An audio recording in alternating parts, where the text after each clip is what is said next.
¿Qué tal? Mi nombre es Iván Sánchez y esto es Fundamento.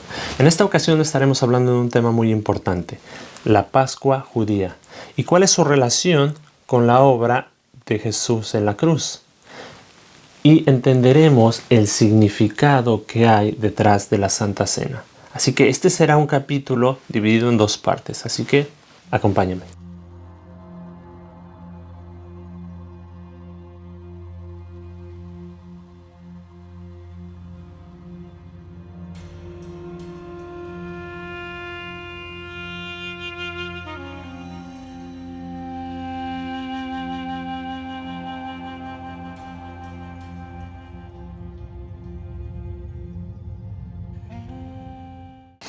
Jesús instituyó la Cena del Señor y es necesario que nosotros como iglesia tengamos un entendimiento de lo que significa la Cena del Señor, cuál es su origen, cuál es su contexto, cuál es su profundidad, cuál es el significado de la Cena del Señor, porque si no simplemente vamos a pensar que Jesús la instituyó porque se le ocurrió, pero no. La Cena del Señor tiene un origen y su origen es la Pascua. ¿Qué significa la Pascua? La Pascua significa pasar por alto, que proviene del hebreo Pesach. En la antigüedad, el pueblo judío estaba esclavo en la tierra de Egipto. ¿Qué pasó? Que Dios le había dado órdenes al pueblo que iba a haber una noche donde iba a pasar el ángel de la muerte sobre todo Egipto, desolando completamente y tomando la vida de cada primogénito. Y les pidió que cada uno de ellos pintara con sangre de cordero las postes o los dinteles de las casas de los judíos, para que cuando pasara el ángel, es decir, que cuando pasara el ángel, pasara por alto esas casas y no hubiera muerte ni desolación. Eso es lo que significa la Pascua, pasar por alto. Ahora, recordemos una cosa, Jesús humanamente hablando era judío, es decir, él estaba envuelto en esa cultura. Ciertamente sabemos que la cultura a él nunca lo ató, pero él participaba de rituales, participaba y sabía cómo eran las formas que se hacían dentro de una sinagoga y el significado que se hacía año con año de la Pascua judía. Así que Jesús participaba de estas celebraciones. Y en esta noche vamos a ver el origen de cada una de estas 5 copas que ustedes ven y los 3 panes que están enfrente. Ahora, estos panes tienen levadura. Los panes que usan los judíos no tienen levadura. Es decir, conservador. Estos tienen conservador, los de ellos no. Vamos a comprender lo que significa cada una de estas copas y lo que cada padre de familia dice cuando levanta cada copa. Obviamente porque ellos celebran lo que Dios cumplió, lo que Dios hizo en la Pascua. Es una celebración. Después de esa celebración ellos cenan. Obviamente viene la familia, los primos, los amigos y ellos tienen una cena. Simplemente lo que haremos esta noche es dar el significado de cada una de estas copas, tener el entendimiento de lo que significan junto con el pan. Ahora, iremos a una parte de la Escritura donde comprenderemos o entenderemos el contexto de lo que estamos hablando. Iremos al libro de Éxodo, el capítulo 6. Dice así: Jehová respondió a Moisés: ahora verás lo que yo haré con Faraón, porque con mano fuerte los dejará ir, y con mano fuerte los echará de su tierra. Habló Dios a Moisés y le dijo: yo soy Jehová, aparecí a Abraham, a Isaac y a Jacob, como Dios omnipotente, mas en mi nombre Jehová no me di a conocer a ellos. También establecí mi pacto con ellos, de darles la tierra de Canaán, la tierra en la que ellos fueron forasteros, en la cual habitaron. Asimismo yo he oído el gemido de los hijos de Israel, a quienes hacen servir los egipcios, y me he recordado de mi pacto. Por lo tanto dirás a los hijos de Israel: yo soy Jehová, y yo os sacaré de debajo de las tareas pesadas de Egipto, y os libraré de su servidumbre, y os redimiré con brazo extendido y con juicios grandes, y os tomaré por mi pueblo, y seré vuestro Dios, y vosotros sabréis que yo soy Jehová vuestro Dios, que os saco debajo de las tareas pesadas de Egipto, y os meteré en la tierra por la cual alcé mi mano, jurando que la daría a Abraham, a Isaac y a Jacob, y yo os daré por heredad, yo Jehová. La primera copa que ellos levantan conmemora la salvación, porque en el verso 6 dice: yo Jehová os sacaré de debajo de las tareas pesadas de Egipto. Es decir, ellos conmemoran el dejar de hacer esas tareas pesadas de las cuales ellos estaban haciendo en Egipto. Ellos celebran el haber sido sacados de ese sistema. Ahora, ¿qué tiene que ver o qué relación tiene esto con lo que Jesús hizo por nosotros? Recordemos que la obra que Jesús hizo por nosotros en la cruz del Calvario fue una obra de salvación. Dios lo que nos estaba salvando era de ser esclavos de Egipto. Ahora recordemos que cuando la Escritura menciona Egipto, tiene mucho que ver con el sistema del mundo, cómo se hacen las cosas en el mundo, de dejar de ser atados a una idea o una forma de la cual se hacen las cosas en el mundo. Jesús, a través de la cruz, estaba liberándonos de ese sistema. A través de su sacrificio nos estaba sacándonos de ese sistema para darnos una nueva vida. Así que la primera copa que ellos conmemoran tiene que ver con que ellos iban a ser sacados de ese sistema, lo cual significa la salvación. La primera copa significa la salvación, es decir, el Señor nos ha salvado. La segunda copa conmemora la liberación, porque el verso 6 continúa diciendo: y os libraré de servidumbre.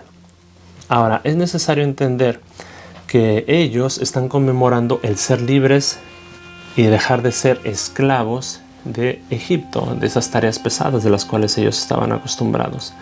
¿Qué tiene que ver eso con nosotros? A nosotros se nos ha dado una vida nueva, y esa vida nueva que Dios nos ha dado a través de su salvación es para que nosotros dejemos de ser esclavos del pecado, esclavos de esa antigua vida que llevábamos, antiguos esclavos, dejar de ser esclavos de todo hábito, toda costumbre que traíamos.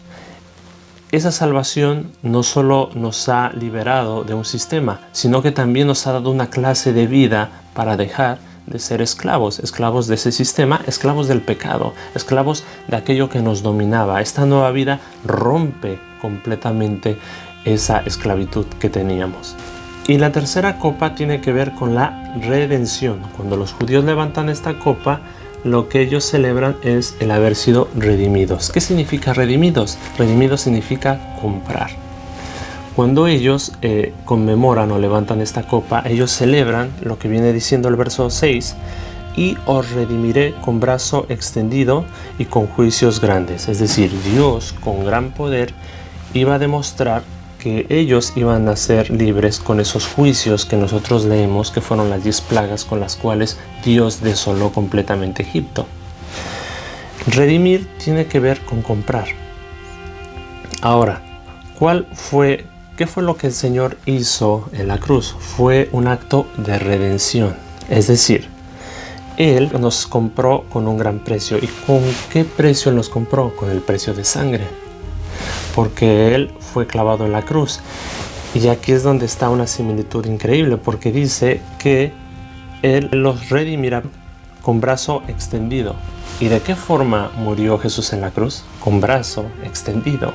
Quiere decir que no solo con gran poderío se puede demostrar la grandeza, sino con un acto de humildad. El acto de humildad que Jesús hizo es crucificarse con brazo extendido para poder salvar tu vida y para poder salvar la mía. Ahora, es importante que entendamos esto, que nosotros fuimos salvados, que nosotros fuimos liberados, que nosotros fuimos redimidos. Nosotros no tuvimos el poder para poder salvarnos a nosotros mismos. Tampoco tuvimos el poder para poder liberarnos, y mucho menos para poder comprarnos. ¿Qué quiere decir esto? Que lo que Jesús hizo, o lo que Dios hizo, fue habernos salvado, habernos liberado, habernos redimido, haber hecho esta obra perfecta para podernos dar herencia. La cuarta copa que el judío levanta significa herencia. ¿Qué significa la herencia? Recordemos, en el último verso viene diciendo, en el verso 8: yo os meteré a la tierra por la cual alcé mi mano jurando que la daría a Abraham, a Isaac y a Jacob, y yo os daré por heredad. Es decir, lo que los judíos celebran cuando levantan la cuarta copa es la herencia que ellos tenían de que iban a recibir la tierra de Canaán, la tierra que les había sido prometida, esa tierra que habían dicho que iba a fluir leche y miel. Ahora, cuando nosotros tenemos la salvación, cuando nosotros tenemos la liberación y cuando nosotros tenemos la redención, esta obra viene a darnos una herencia, y nuestra herencia es el Espíritu Santo. ¿Por qué? Porque la obra que Dios hizo en la cruz era para que nosotros como iglesia operáramos de forma también sobrenatural en la tierra, y no lo íbamos a hacer, sino no iba a ser a través de una herencia.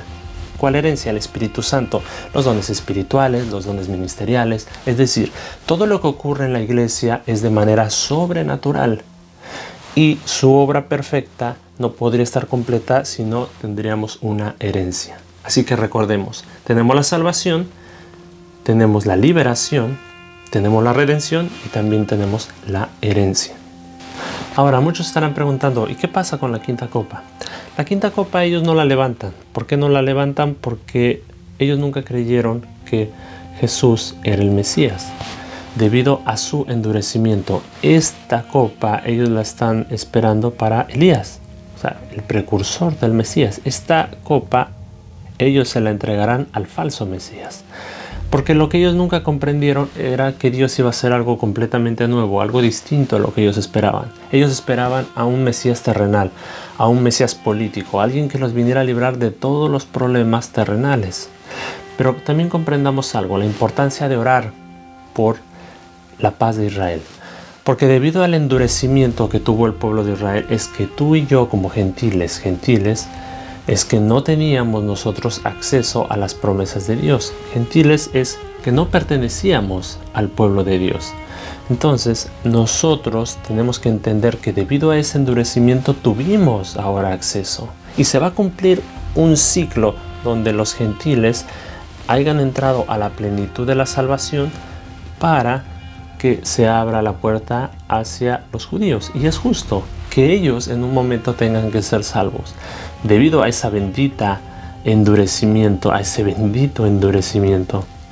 es que nosotros tuvimos acceso. Así que, bueno, esto es lo que significan las 5 copas. Tenemos la copa de la salvación, la copa de la liberación, la copa de la redención, la copa de la herencia y la quinta copa, que es para el Mesías. En el siguiente video estaremos viendo el significado que tienen los panes y cómo fue que el Señor constituyó la Santa Cena del Señor el día que a Él lo capturaron, cuando Él constituye junto con sus discípulos la Santa Cena. Entonces, sigan conmigo y el próximo capítulo seguiremos con la segunda parte. Chao.